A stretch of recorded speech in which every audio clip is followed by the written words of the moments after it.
podcast is part of the Sports Social Podcast Network.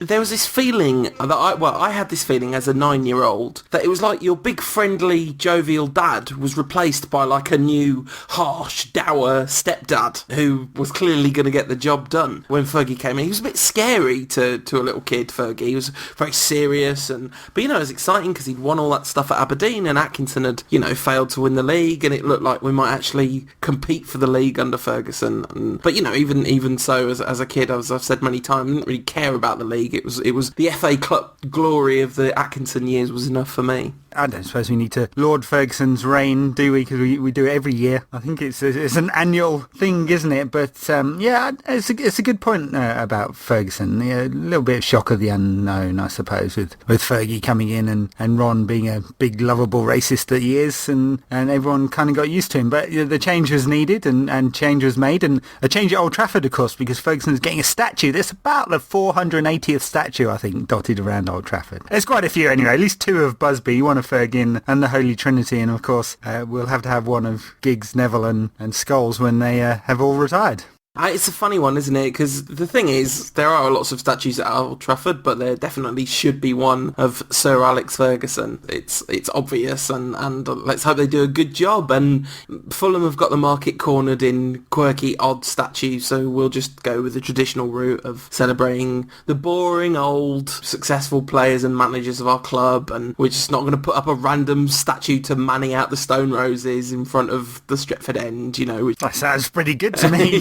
Yeah, it would be good. It would be good. One of Tony Wilson.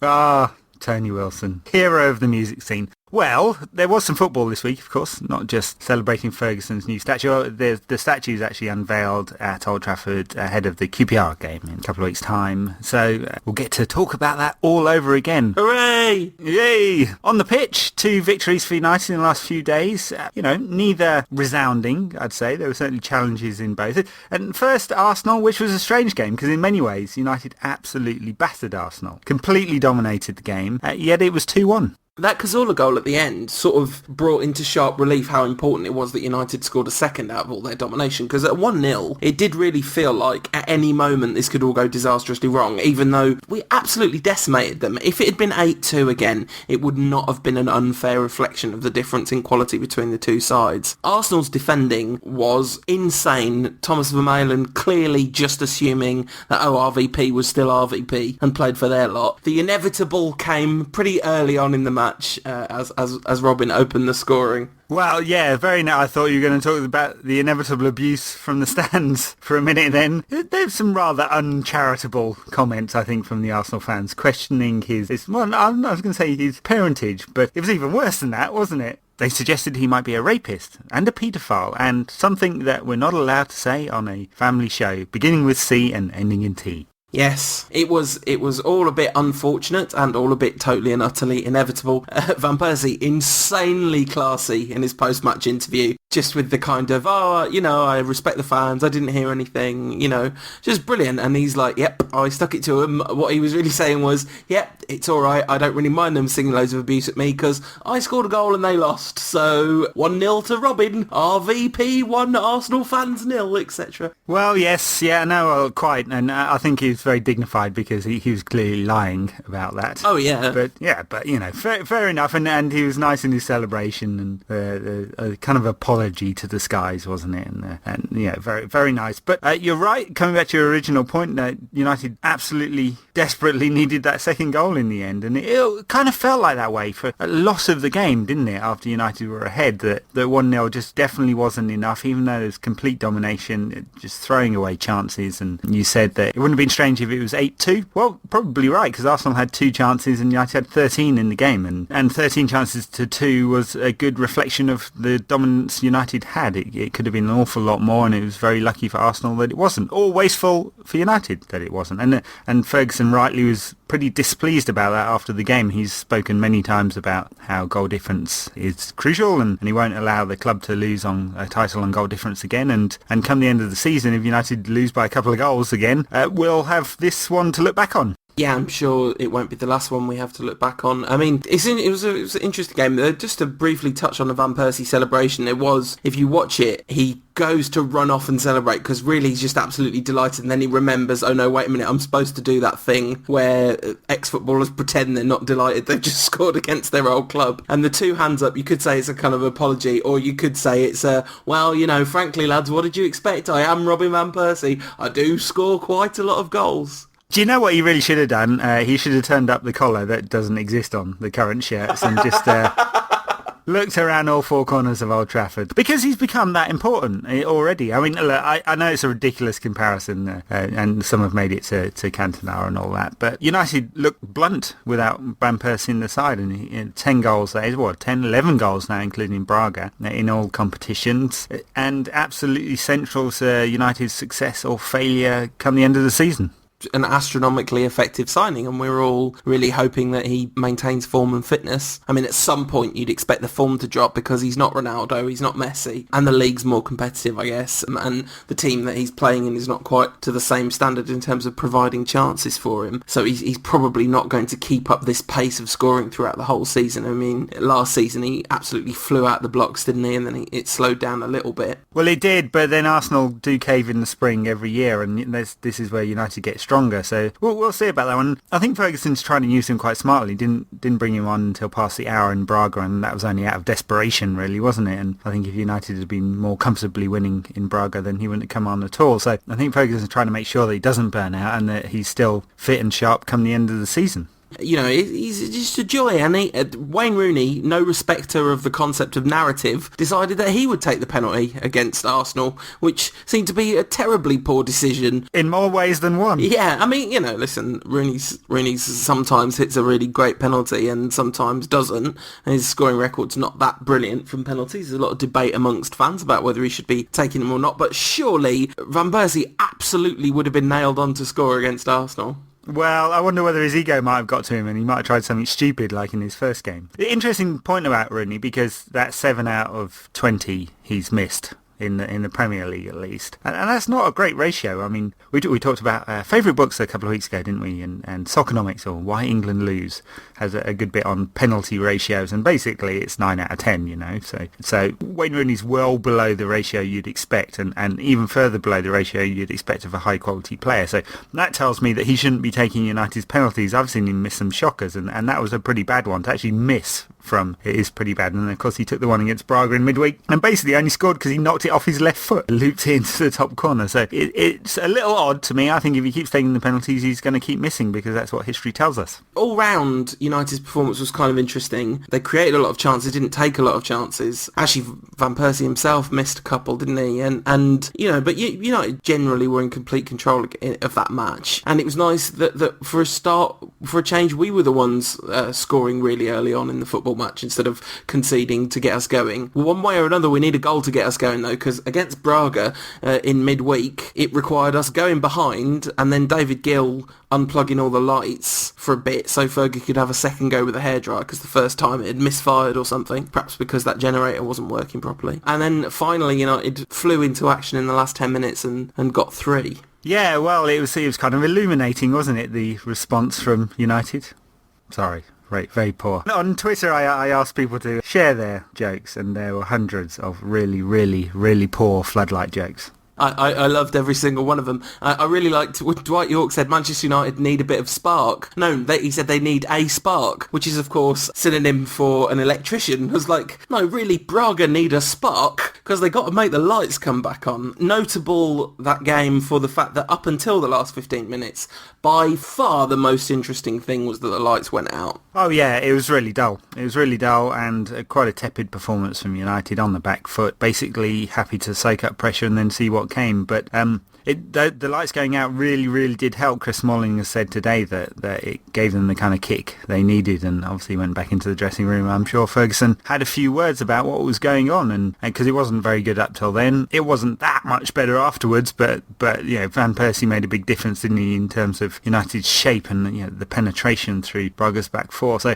lights going out was definitely interesting. Second thing that was interesting is the weirdness of the Braga Stadium, with a rock face at one end and a bit of tufty grass at the other, and some stands in the middle. So this is they said on the TV, Braga's golden era. Maybe it is. They're basically a fairly small town club, and they're playing in the Champions League. So great for them. Shame on their special occasion they couldn't keep the lights going. Alan, weird name for a footballer.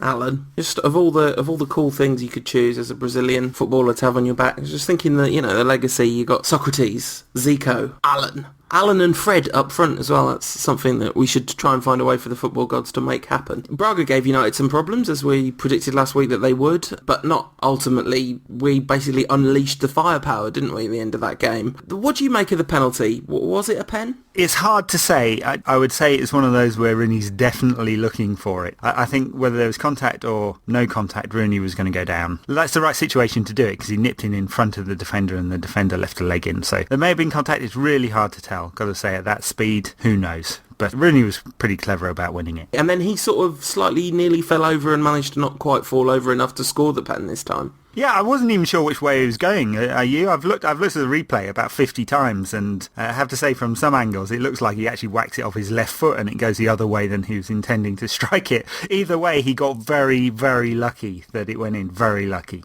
Yeah, and I mean, surely he's got to be taken off him, really. You got Van Persie in the side. I don't understand why you would put the penalties in Rooney's hands. Yeah, because he's the man in possession, I suppose. But yeah, Ferguson's not normally this indecisive, is he? He look at the goalkeeper situation. He's quite happy to chop someone after one mistake. But 7 in 20 sounds pretty bad. Or I suppose it's 7 in 21 now for Rooney. Yeah, and we've actually scored a couple of penalties.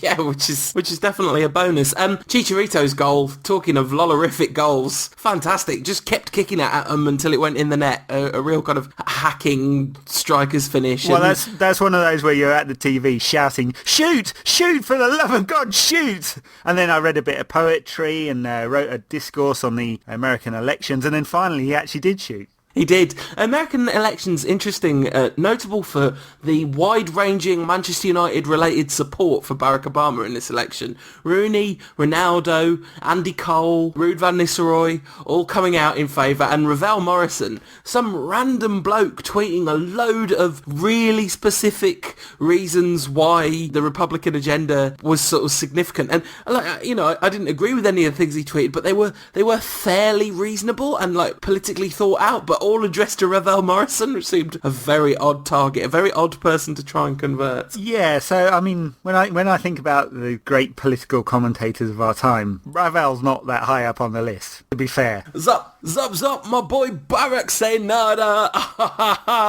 The election to one side, after your discourse on it was written, Cheech did make it 3-1, and in the end we've qualified really comfortably. I think that guarantees we top the group, right? It does, yep. So they're on 3, 3 and 4, the other teams, so United can send out the stiffs in the next 2 games and still top the group, which is great, right? Look, you can't argue with 4 wins out of 4. What you can say is that United really haven't played that well in all 4 of them. Basically, I mean, honestly. And so there's either a lot more to come, or the first good team that United play, we're going to get stuffed. Yeah, I'm slightly leaning in the sort of optimistic camp there, though. I think you can say definitively that this team has started to show some real character, and there's been some real proper old-fashioned Manchester United come from behind, score loads of goals, do loads of attacking. It's all a bit exciting and Manchester United-ish, really. Well, yes, and I think the attacking resources cause trouble to any team on the continent. Clearly, I mean, there's so much talent in attacking areas that United are going to score goals against anyone. The trouble comes in what shape is there in midfield. So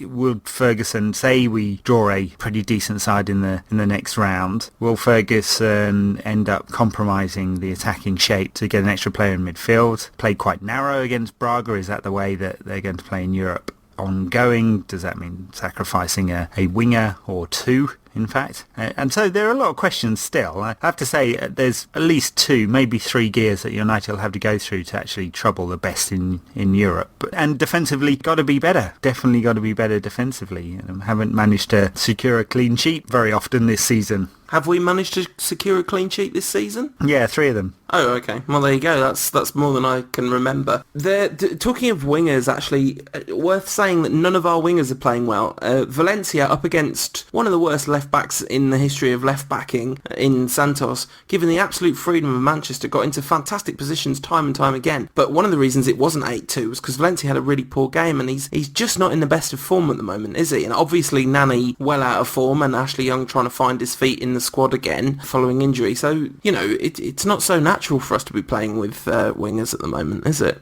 Well, yeah. I mean, hopefully Valencia comes back into form. It was a little odd playing him at right back, but I kind of understand why they did it, because Rafael needs a break and there aren't too many other options defensively because of all the injuries and all of that. So I hope at the weekend we see Valencia back in his natural position on the right wing, tearing a new one to left-backs all over the country. Got to remember that a couple of weeks ago he had a pretty good game against Chelsea and gave Ashley Cole a pretty torrid time. So I'm not too worried about Valencia's form at all, really. I think he'll come back. Nani's a real problem, definite real problem. I mean, he got hauled off Rafael against Braga. Some thought that he might be injured. I thought he was lauding it on a bit thick with this injury. We'll see whether he is actually injured, if he turns out at the weekend or not, because the shape wasn't working effectively, right? So, and Ashley Young, I assume he'll come back into the side for the weekend because Ferguson likes him, even if, my opinion of him is that he's just a touch below the very best, and I suspect that's the opinion of most United fans. Yeah, I mean, a lot of United fans put him a long way below the very best, and I think being just a touch below the very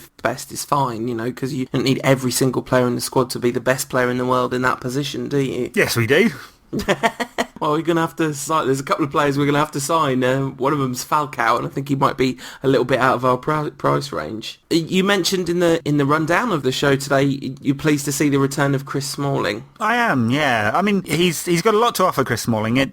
Some weaknesses in his game, principally distribution, I think, and he can be a bit smarter about that. And there were some clearances against Braga that he could have passed, and instead he launched it. So maybe that will come with maturity, but he's got all the physical attributes. I mean, he's great in the air, he's a great defender, and he gets in the right positions most of the time, and you feel like there's more to come from him, and he'll be a real asset to United. Just gives United a few more options now. I kind of hope that Ferguson uses him in the centre and doesn't switch him to right back again, because clearly he's not a right back. He does well there physically, but I think in the final third it's pretty poor, and Rafael's having a great season, and it'd be really a real shame to disrupt that rhythm that Rafael's finally built up. But just in terms of having a few extra options, it's great that Smalling's back. And Phil Jones, what's the prognosis at the moment on Jonesy? Looks like a couple of weeks. Yeah, he's training, but just a little bit behind. So as long as he doesn't get injured again, because that was a problem. He had some back problems and he got this knee injury, didn't he? So let's hope, because he's been a bit fragile recently, and I think part of that was overuse initially, and let's hope he's had a good rest and he's back. And then Jones has still got to find his best position, hasn't he? And he looks like he's a goal waiting to happen in central defence. Does well at right back, but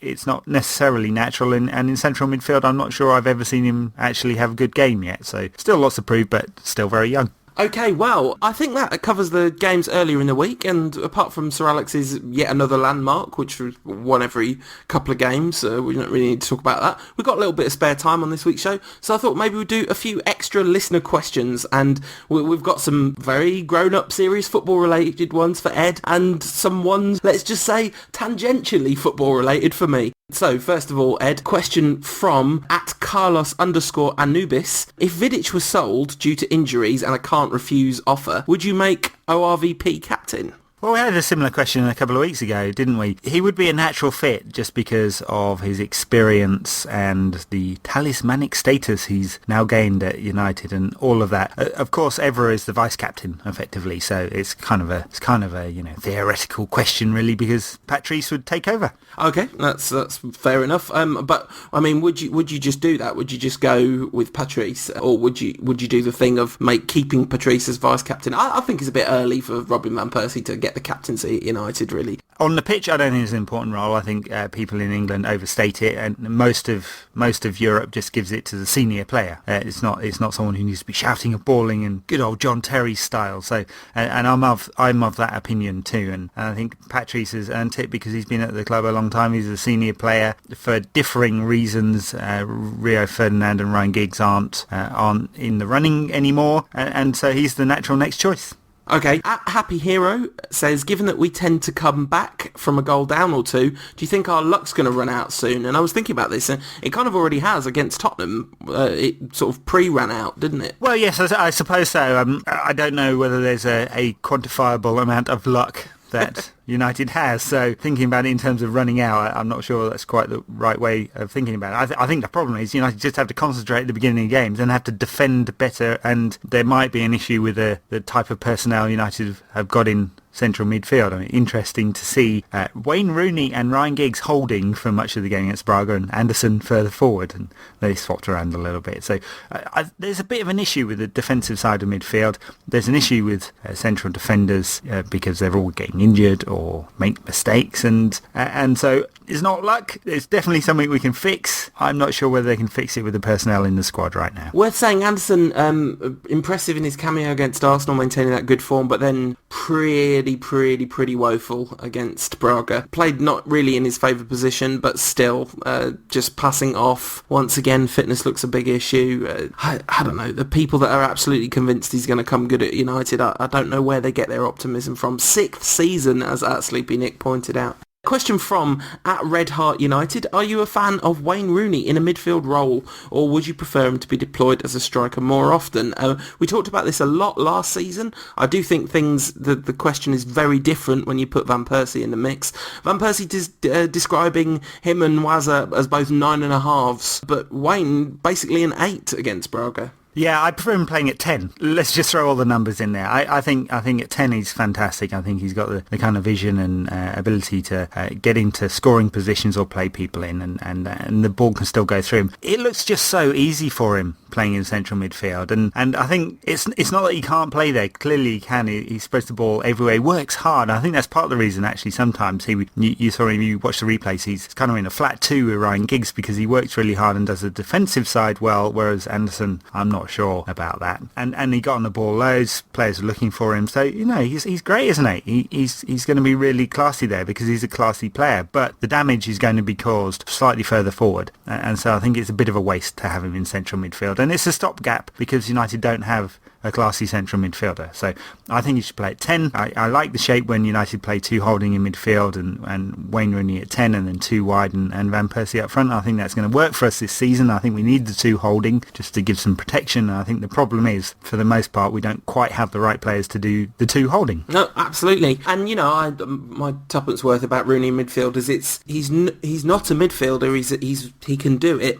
I think he's definitely getting better, and I think his all-round game when he plays in midfield is improving, and he's sort of making more intelligent decisions. But his natural instinct is to be a number 10, and so you do lose something of that. But then you gain creativity further in deeper positions, and so it's a great asset to have. And if he builds his ability to play that role over time, that's potentially it's just a really useful weapon in Fergie's arsenal. @Maz_man_United asks, am I the only one not to even react when Braga scored? It's becoming as inevitable as the coin toss. And I must say, I did feel a bit like, oh good, the United will have to start playing now. But you do worry that at some point they'll ride their luck a bit too far in one of those. Well, this is the point about when United get to play better teams in the knockout stages. We're going to keep conceding goals, right? And the question is whether we can keep scoring them as well, because against better teams we'll have less possession, less chances, and one of those days we're going to miss some chances and it's not going to quite go our way. And in the knockout stages, that one of those days means you're out. In fact, the one time where we've gone behind to a decent side this season, we've not been able to turn it around. We've done it against weaker sides often, but when we ran into a side that had some organisational resilience, we weren't able to break them down in that Tottenham game. Okay, it's time to get into the much more important subject of slightly ridiculous questions, and a nice easy one to ease us in because it's vaguely football related. You can have one United number 7 in their pomp in the side now. Who? And Anton Alfie put a Cantona video on YouTube this week, and it's 3.5 minutes long, and it's the best Cantona video I've ever seen. It's beautifully cut together, and just my heart was completely filled by the end of it.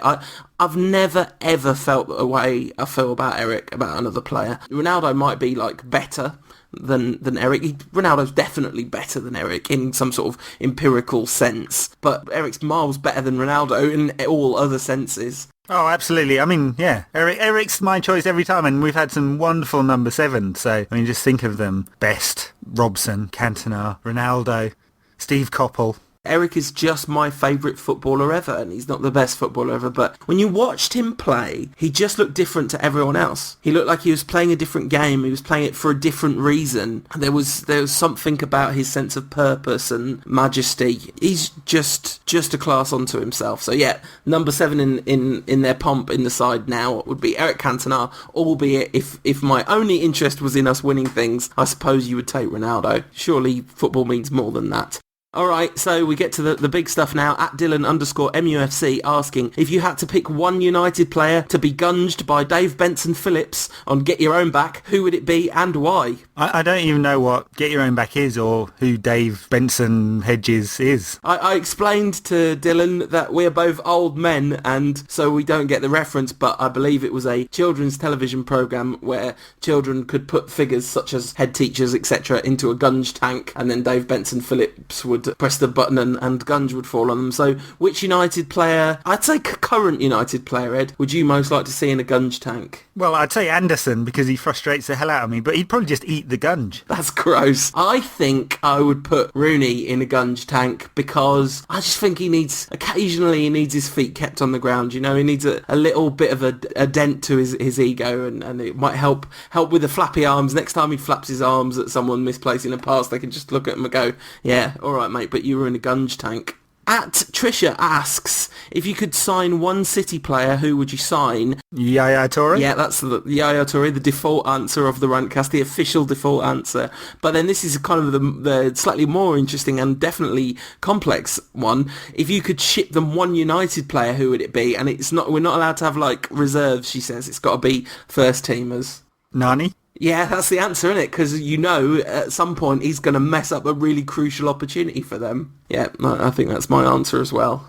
Which United player, asks the Fletcher 24, they would do best on Total Wipeout? And is Raf and Tony the best right-sided combination since Genev and Bex? I'd say Raf and Tony is definitely the best right-sided combination we've had since the two of them. And as for which player would do best on Total Wipeout, actually I think the answer might be Nani again, because he could do some of them backflips over some of the obstacles and stuff. Well, he's pretty flexible, isn't he? Yeah. Phil Jones might gurn his way through. Yeah, that's true. Ryan Giggs could do some awesome yoga moves to get over stuff. Which Man United player would you most like to see on I'm a Celebrity, Get Me Out of Here, asks at Jack Hawkins 23. I hereby predict Ed is going to say Anderson and make some sort of food-related joke.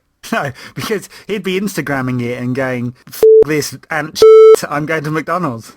It's a good point. I think I would quite like to see Paul Scholes on any type of TV programme where there was like 24-hour coverage. Because, you know, we could get to know the man behind the myth. I think that would be good. Although, I don't think Scholesy would stand for some of the nonsense you see on those types of programmes, and no mistake. There'd be some two-footed tackles flying in, if I'm not much mistaken. At office_monkey asks, if you could sign any cult player from Football Manager or Championship Manager history for Manchester United, who would it be? Well, I had a very fine side with Ibrahima Bakayoko in it, and he was absolutely awesome in whichever football or championship manager, I can't remember, I guess it was championship manager at that stage. 97-98 is the one you're thinking of, Ed?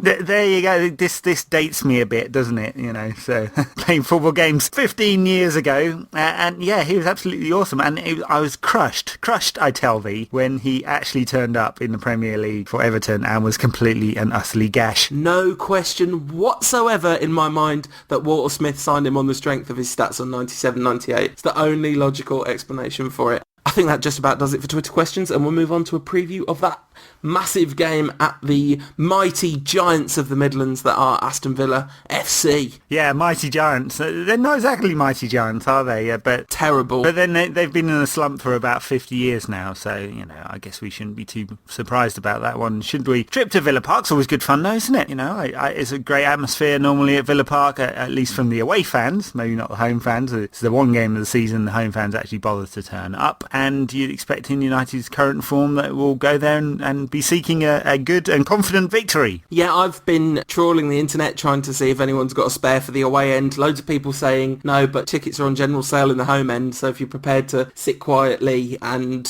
watch from the home end, you could get to see it. But I have to say, having been in the whole end for the 2-2 and having to sit on my hands, I vowed then I'm never doing that again. Well, I have to say I've been to dozens of games where the only tickets I could get were in the home end, and it's never really that fun, is it? So you just kind of do it. Spectacular 2-goal comebacks within 10 minutes, which are completely undeserved entirely against the run of play, are particularly difficult to stomach when you're in the wrong end. Yeah, so Villa changed their manager in the summer, and it's not really done much good for them. You know, just above the relegation zone at the moment, and not looking very clever at the moment, are they? No, one win at home all season. I have a theory that Paul Lambert will come good and that they'll have a decent second half of the season and get themselves out of trouble, because I do think Paul Lambert's genuinely a very talented football manager, and I really hope he's not tainted by association with the sort of weird, miserable vibe that hangs over Villa Park like a brummy cloud. It's sort of, I kind of hope in the end that he does turn it round. I would be really, really shocked if we don't win this one. I think we've just got far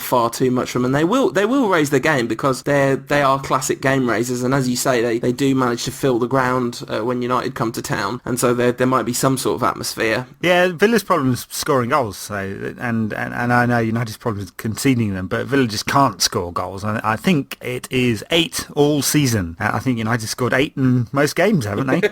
Not quite, but, you know, not far off. They're averaging over 2 goals a game at the moment, United, and I can't see Villa doing anything in this game. I know they have raised their game on occasion against United, but they're not in the kind of form that tells me they're about to do that. They've lost 5 times in the last 10 games. So they're just not playing very well. You know, I know United have been playing a little bit hot and cold, but I'd think, you know, back in England with a full strength side out, a couple of key players got a rest, and, you know, at least a bit of a rest over the weekend, and I think United will go there and win quite comfortably. Yeah, I think you might be right. I might even predict a clean sheet. No, I think that seems far-fetched. I think we might win 4-1 or something. But no midweek game as well in the game ahead, so even though there might be a few tired legs in the squad, I imagine Fergie will play basically his full-strength side, whatever he perceives that to be. Yeah, internationals, it's not a full international week, is it? But there are some in England are playing at least. Oh, right, okay. Yes, Ferguson will play the full-strength side, and we'll go from there. I think United will win quite comfortably. I suppose we could do some predictions, couldn't we? You know, are you sticking with your 4-1? Because yeah, go on. It's ridiculous, but yeah, I'm going with 4-1. Right. I think we're going to get some serious Robin van Persie action. Very, very good. I know you like that kind of action, and I think I'm going to say 3-0. I think it'll be comfortable for United. Villa are rubbish. Yeah, that is true. I mean, you know, I can't help but feel slightly daunted by the fact that we're both predicting, it's going to be completely fine. We're going to absolutely batter them, because it doesn't normally go that well when we do this. But it's basically like playing a lower division side, playing Villa at the moment. They really, really have been awful. But, you know, I wouldn't be completely surprised if it all gets horribly turned around and blows up in our faces, as these things are wont to do. Listen, Ed, the one thing I know we're not going to be able to match this week is the sheer genius of the play-out song that you found for last week's show. Could you tell the listeners how you uncovered that absolute gem? Well, you know, just a bit of interneting and all of that. It was called Rah Rah Rah by the Dollies. Available from all good record stores. I think it's the B-side to a song celebrating the 1968 European Cup win. We've won the European. That was my favourite bit. I kind of wanted them to then go cup, but they never did at any point. We've actually had a request from @Liz Worsley for the play-out song this week. Now, there are many people in the world that don't like this band, but, you know, we don't normally take requests, but it's Liz's birthday week, so happy birthday to you. And also she did draw a cartoon of us, so she does get slightly special treatment. In the meantime, if you want to get hold of me, you can get me on Twitter at UTDRantcast, spares wanted for away end at Villa. If you want to get hold of Ed, that's at United Rant. If you want to leave us a review on iTunes, feel free to do that. That would be extremely good of you. And you can also hit us up with a donation at unitedrant.co.uk/donate. Do it! Give us the money! David Gill says you must. Illuminati.